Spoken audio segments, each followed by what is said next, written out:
Hello YouTube, welcome to Curious Me channel. This is Shabazz Khan, and in this video we will learn, as the name suggests, in this video we will talk about installing packages in .NET Core.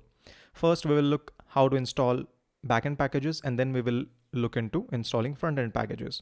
If you are using MVC, in that case only you will need to handle front-end packages using .NET Core. But if your front end is a separate project, you do not have to handle front-end packages from .NET Core. For that reason, we will start with backend packages first. Now, to install backend packages in .NET Core using command line, it is very straightforward. Okay. Now there are two ways to add packages. We'll discuss about both. For that, let's head to our application. Now this is our application which we are using for all our .NET Core tutorial. And if you want to learn from the start, you can click this tab, or link is also in the description down below. Now this is our application. We'll open the terminal using Control-tilde, and once our terminal is open, I'll simply type the command to install package. So the command is .NET add package. That's it. After this, we will write the name of the package. So I want newtonsoft.json and newtonsoft.json. Okay, the spelling is correct. Now, if you want, you can also give the version. Okay, version 12.0.1. Okay, but I do not want to give the version explicitly. I want to download the latest one, so I'll just hit enter. I found the issue. Actually, I'm typing the name incorrect. PACKAGE package. So once that is done, your package will be downloaded. And once your package is downloaded, it is very straightforward to find out where your package is. You just go to your CS project file. Once you go inside that file, you will see that your package is there, newtonsoft.json, and the version is 12.0.3. So this was one of the way using which you can download and install the packages in .NET Core. Now there is another way. So the another way is very simple. Suppose you know this. Okay. Now what I do is I'll remove this, and basically what the second way is simply to paste this. That's it. Once you have pasted it, or you know the name, you don't want to run the command or any of those things. So the second way is, if this is pasted, you just have to do one thing, .NET restore. That's it. So what this restore will do, it will check all your it will check your CS project file and download all the packages for you. So this is another way of adding a package in the backend. Okay, so if you if you want to remove a package, you can simply delete it from here itself and then restore it. Simple as that. You don't have to do anything else. Now another way using which you can remove your .NET packages, to simply write, let me undo my changes. Okay, now another way of removing your package is simple. .NET, you write remove package, PACKAGE package, and the name of your package, newtonsoft.json. So what this will do is this will remove the package. As you saw, it just removed the package itself. That's it, done. So this is the way using which you can add or remove the package in your backend. Okay, now let's go ahead and see how you can do /add your front-end packages. So now suppose you are running MVC and want to add some front-end packages. To do so, we will have to use some external package manager. Now we will discuss why package management is required later in later part of this video. But for now, let's go about installing the packages and doing all the stuff. Now to the package manager that we will be using is called Microsoft.Library Manager. In short, it is also called LibMan. Okay. Now let's install LibMan. To install LibMan, just use this command. So this command is also available in our description. You can copy it from there. Basically what this does is, it says that uses the command line tool of .NET. Basically it is saying that .NET tool install, and this -g means globally. So what we are doing in this specific command is we are installing this tool, Microsoft.Web.LibraryManager.Cli, globally. Now hit enter, Okay, so once the tool is successfully installed, you will get this message. You can invoke the tool using the following command libman. So let's test this. Let's type in libman, and as you can see, our libman is here, and we can use it to download and install our libraries in this file. Now, why is this libman so important, or what does this do? Okay, so after this is done, what we will do is we will simply go and write libman in it. So once we write this libman in it, it will ask what is your default provider, cdn.js. Wait, yeah. Okay, so basically what this will do is it will add a new file which will be libman.json. So once we are here, you can see this file. It will tell you the version of libman and the default provider.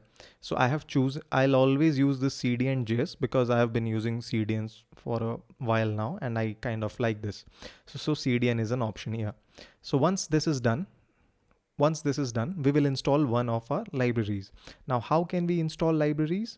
Okay, so let's go ahead and remove this Bootstrap folder itself. Let's delete this Bootstrap folder. Let's move this to recycling bin. Okay, once this is done, what I'll do is I'll install Bootstrap. Now to install Bootstrap, what I'll write here is I'll write libman install the name Bootstrap. Okay, and I also want to give the destination as to where I want this to install. So destination flag, this is the destination flag, and since this command line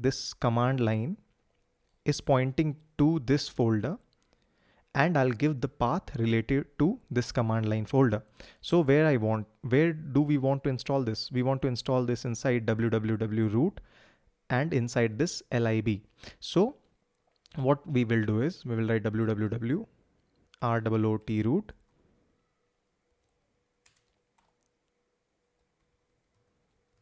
So this is our destination. Now let's hit enter. Okay, so we made a small mistake here. So the mistake here is this Bootstrap name does not exist in cdn.js. Okay, so this is what it is saying, that cdn.js does not have this specific package. So how will we know the name of the package? It's very simple. We will go to cdn.js, okay, and find out what is the name of our package. So right here we can see the name of the package is Twitter Bootstrap. Okay, so I'll go and I'll simply write here, instead of Bootstrap, what I'll do is I'll remove this Bootstrap, I'll write Twitter Bootstrap and then hit enter.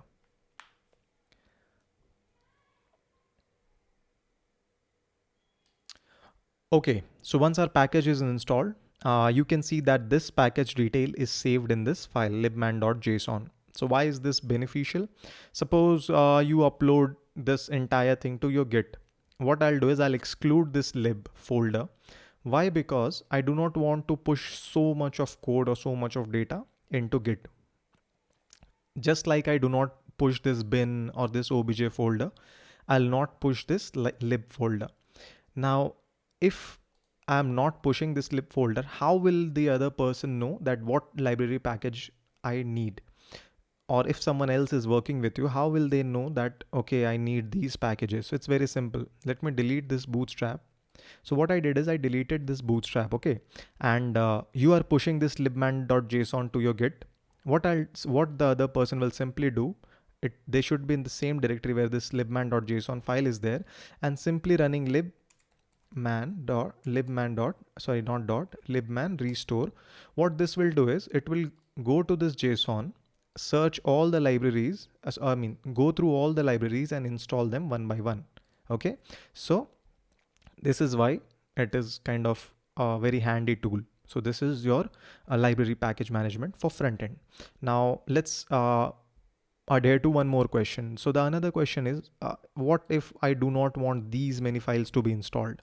Now let me quickly uninstall this. Okay, so what I'll do is I'll simply write libman uninstall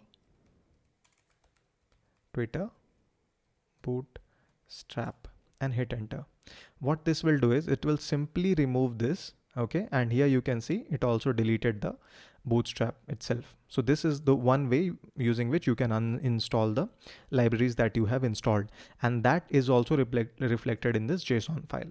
Now let's install this Twitter Bootstrap again in the same destination. Now what I'll do is I'll specify the file that I want to download. Okay, now I'll say give me only the bootstrap min.js. Okay, so I ran this code just to be sure. So let's install the specific file. Okay, now we'll use the same command libman install Twitter Bootstrap, and we'll give the destination. And now what I'll do is I'll specify the files. So what are the files that I need? For now, let's say I need only bootstrap.min.css. Okay, so this will install only this specific file. Hit enter. Now you can see here libman stored the library detail with this bootstrap. It set the destination. It also now added one more option that this is the only file that is required. Okay, you can also add the files that you need here, and what libman will do is it will once you add your file, you will have to, okay, we'll see. Now here you can see this bootstrap min.css is installed. Now what I want is I want another, let me just quickly check the name in CDN. The name is bootstrap grid.min.cs. Okay, so suppose I want another file here. What I'll simply do is I'll write css/bootstrap grid.min.css. Okay, once that is done, I'll save this libman.json. What I'll run again? Any guesses? I'll simply run libman restore enter. So what this will do is it will download the missing file here. Okay, so this is how you can manage your library in .NET frontend. I hope this was clear. The uninstallation, installation, and how you can, individually install your files is also possible. Now, one more confusion you might be having, I understand this, is how to get this css/bootstrap, how to get this URL. Actually, I also had that same confusion, so I cleared it up before I started this. I paused this and I cleared it up. So basically what you have to do is you have to go to the cdn.js site, and from here you have to see like what is the path. Okay, so this bootstrap grid.min is inside your CSS, so I'll simply give path from CSS. Okay, now if I want that bootstrap min.js, I'll give JS. So let's test this also. Copy this, just place it here. Sorry, copied a lot of things from that.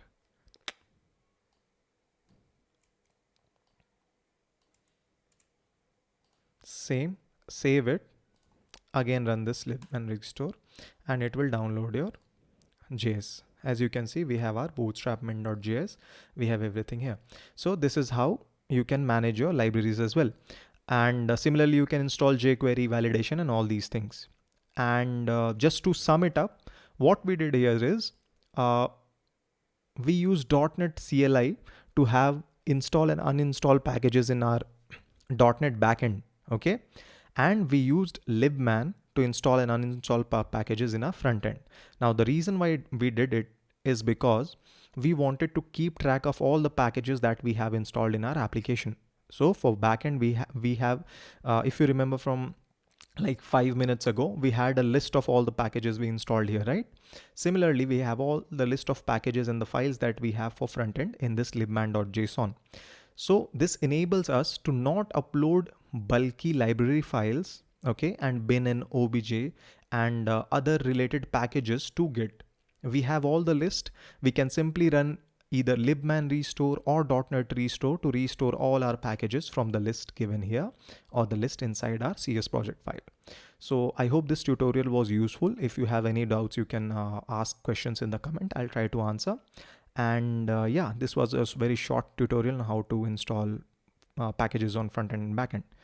So give this video a thumbs up if you guys liked it, and please subscribe for more content. Yeah, thank you and have a great day ahead. Bye bye.